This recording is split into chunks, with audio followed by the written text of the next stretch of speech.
Ten rašytojų sąjungoj man teko Vilniui būti ir kalbėti su keletu rašytojų. Man toks vaizdas gavosi, kad visa ta rašytojų grupė, arba bent tie, kurie priklauso sąjungai, kažkaip, reiškia, labai visi tampriai yra tarsi vienam kambarį uždaryti. Reiškia, turi kažkaip vienas su kitu santykiaut. Nesakyčiau, kad priverstinai, bet žodžiu, vienas su kito alkūnėmis trinasi. Man gausi toks vaizdas, gal dėl to, kad pas mus čia visi įsibarstę po plačią Ameriką, bet ten kažkaip tai atrodė, kad visi visą laiką ir vienoj vietoj. Ir, žodžiu, negali vienas kito išvengti, nori ar nenori.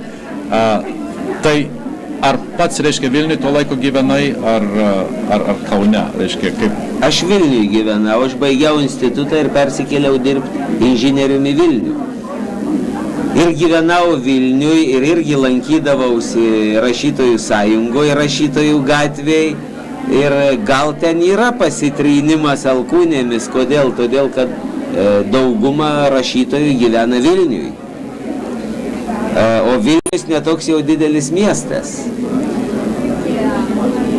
Susitinki, tai sąjungoje, tai leidykloje, tai kokio nors laikraščio ar žurnalo redakcijoje, pasitrini alkūnėmis, taip sakant. Bet nežinau, taip sakant, ar tas vaizdas, kad jeigu visi kartu, visi greta vienas kito, ne tame uždarumas turbūt, ne tame, Kęstuti.